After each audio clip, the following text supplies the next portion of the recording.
Hello, I'm TU30 and welcome back to another episode of my Minecraft Xbox Updated Adventures Let's Play. This is a Let's Play where I'm playing through the various updates that have come out for Minecraft on the Xbox 360, building stuff, killing stuff, and of course, destroying stuff, as you can probably see. And in this particular episode, I'm going to be doing both building and destroying stuff, because what I wanted to do is I wanted to work on my gold farm. That's, a big farm I've been working on. It's something I figured I'd put a little bit more effort into today, and basically, to make the gold farm, I need a lot of obsidian, so I thought I could do two things at once. Show you how I get all the obsidian I get, because right now I have something like 3.5 stacks of obsidian on me, and second of all, kind of build the gold farm and give you a little bit of, pointers on that, because I think a gold farm is a really cool idea if you're kind of running out of things to do in your world. I think it's a cool way to, because, it's so satisfying when you do it, because you're going to have, like, a massive amount of gold, and it's also just a really cool project to build for a whole bunch of reasons. But yeah, I just wanted to kind of show off the gold farm, and also just show off how I get the obsidian for it, because, it seems like it's really tricky to get obsidian. If you just mine it with a diamond pickaxe, normally you just,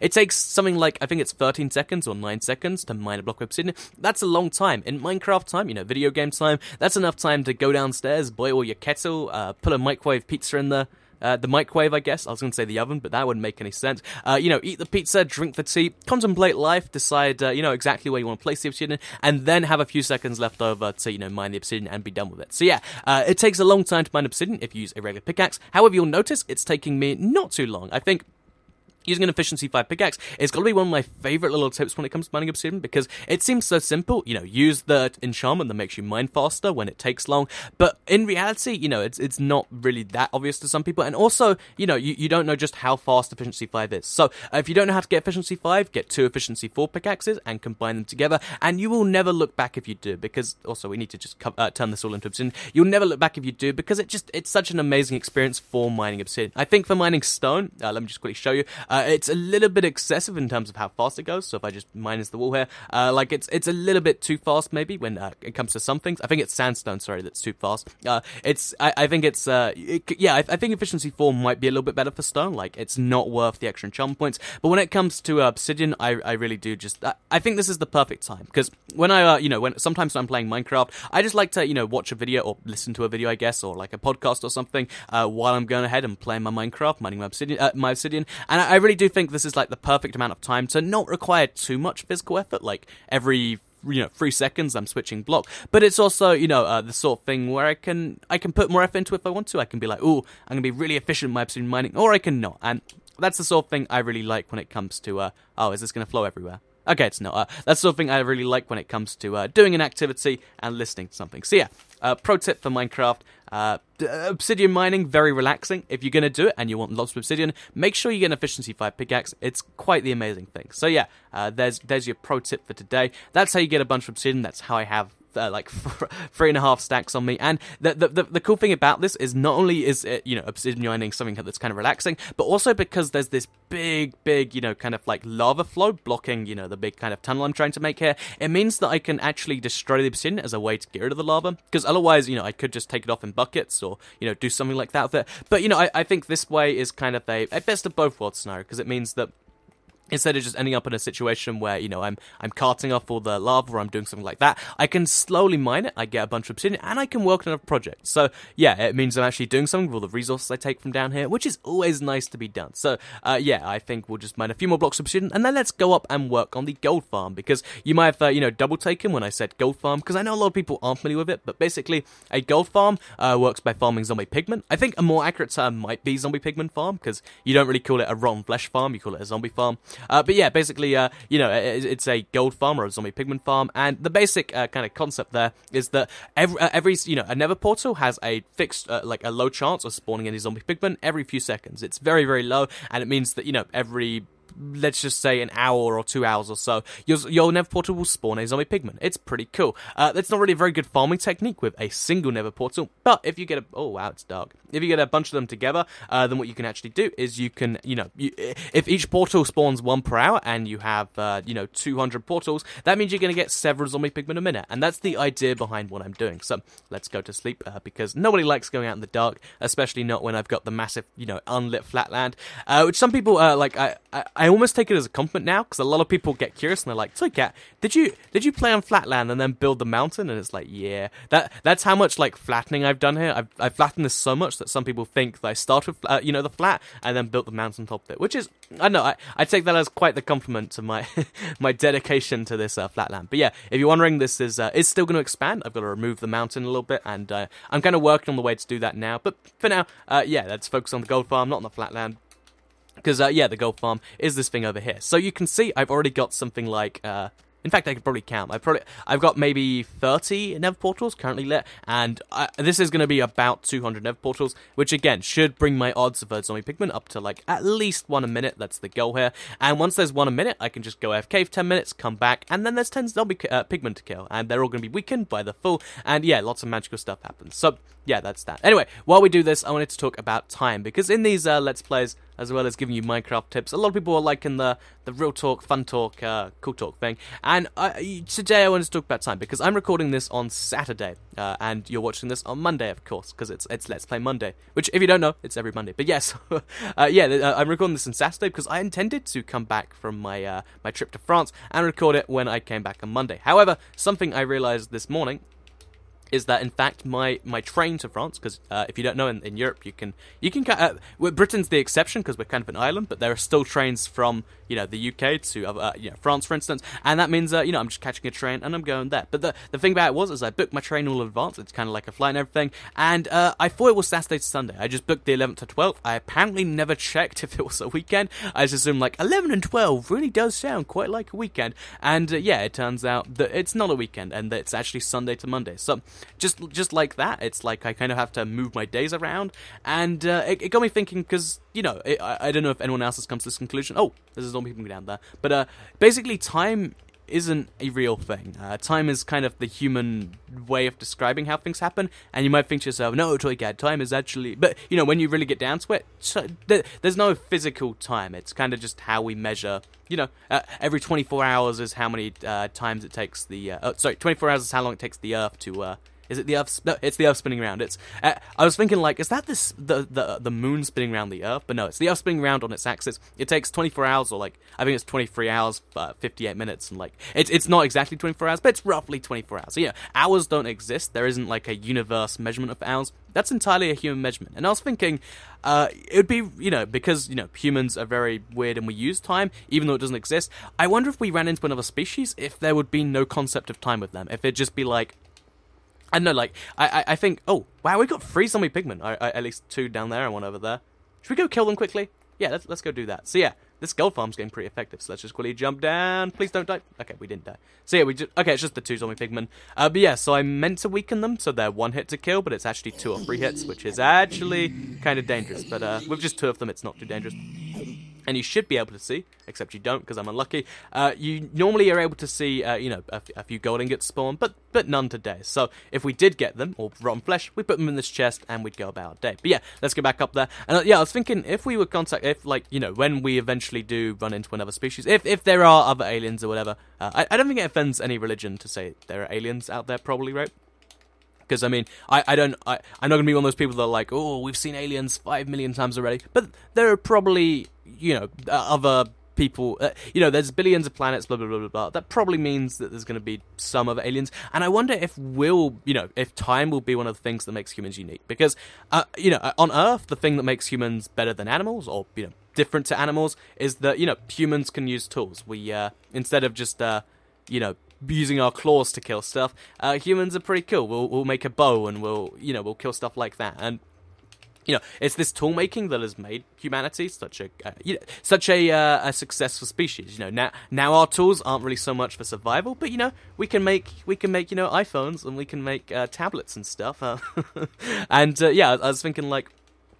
I wonder, like, because, we think that our unique ability is the ability to make tools. What if other species think our unique thing about us is, like, we measure things with time? Like, wouldn't it be so weird if we didn't know about time and then we suddenly discovered it? So, yeah, I reckon that's exactly how that works. And just actually on the subject of time, I was thinking, like, so I think the thing that brought this up is, in America, there is something called, I think it's called the Romeo and Juliet laws. I might be getting that confused with something. But basically, instead of the age of consent being something like, instead of it being I think it's 16 in the UK and like 15 in certain European countries and like 13 others. But instead of being a fixed age, it's a fixed age which is 18, and then if you're like 16 but the other person's under a certain age, I think it's a 4-year difference in a lot of places, then that's how they do that. But one thing that's really interesting about that is because you have to set a cutoff point whenever you set something like that, it means that if someone's like 3 years and 364 days, age difference between you, that's a-okay. But if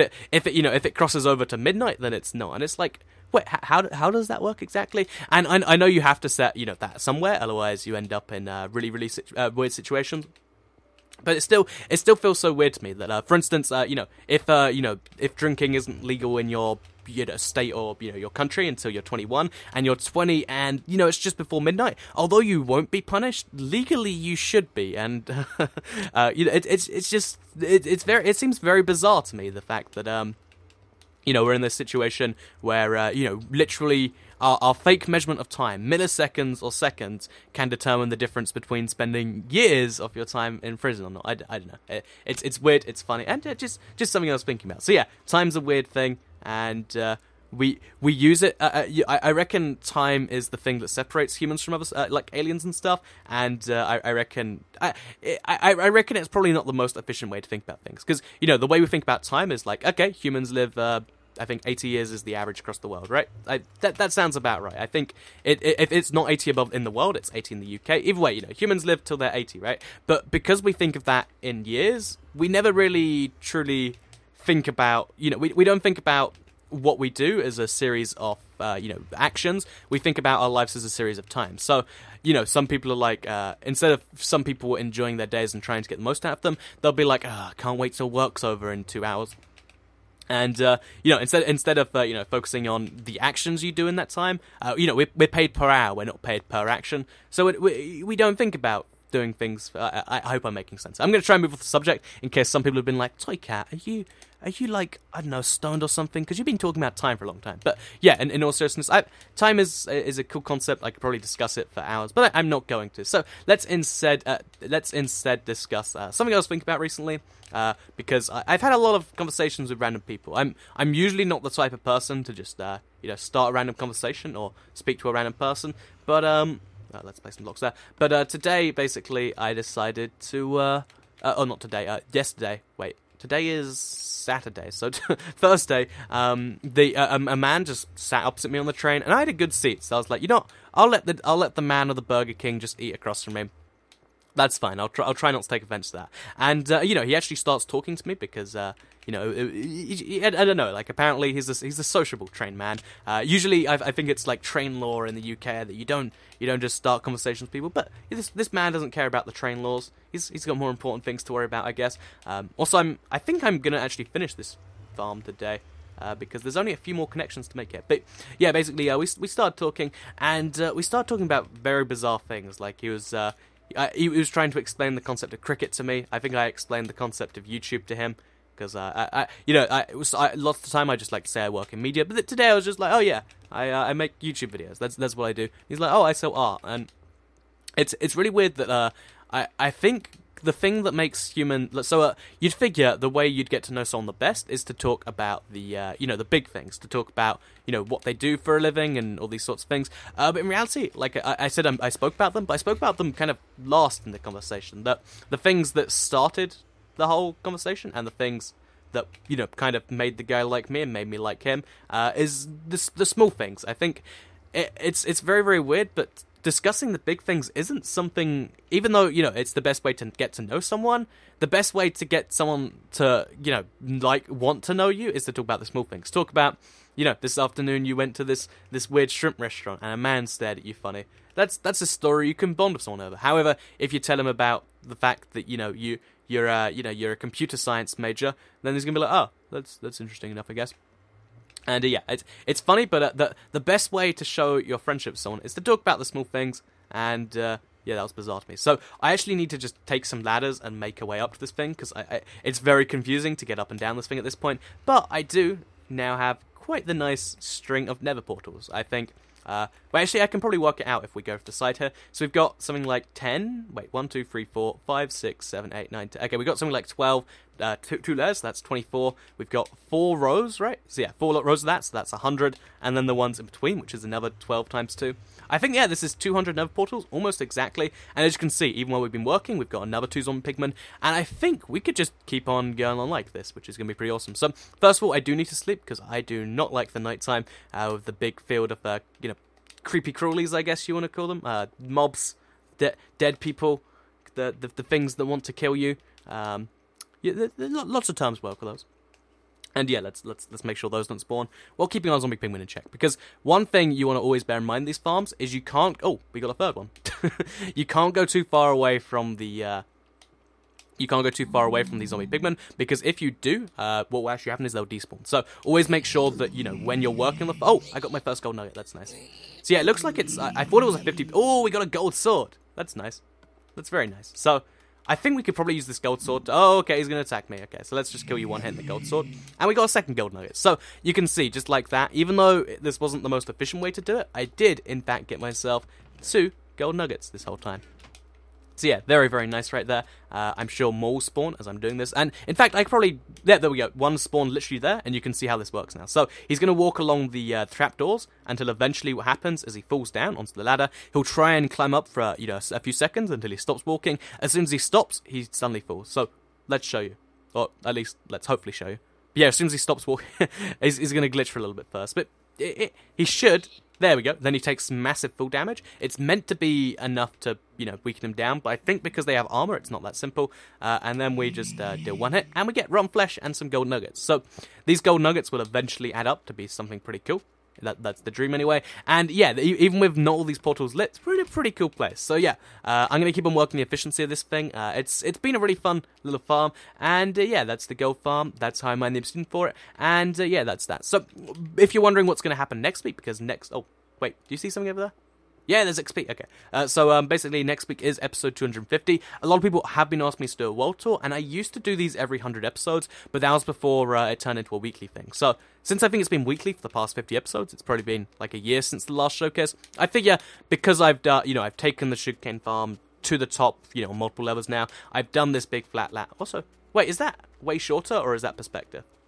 I think it's perspective, but because I've done so much in the last, 50 episodes, probably more than the last 100 before that, I think I will put this up for download at 250, if not 251. I'll see. Next week might be tricky, but yeah, I want to do a showcase of the world, just kind of show you around the whole place, because that's something that's going to be quite fun. I can't show everything, because there's just so much going on, and I will actually leave a secret for the world download only, but yeah, that's what's going to happen there. So, I hope you did all enjoy this episode, my Minecraft... I do have a stack of Obsidian here. You have my Minecraft Xbox Updated Adventures Let's Play. If you did like it, please do like it and let me know. Share it if you really liked it, and subscribe if you're new around here. I make videos like this every single day on my channel, and if subscribed, you'll see them daily on your homepage. Thank you all for watching, and I'll see you all in the next video. Goodbye.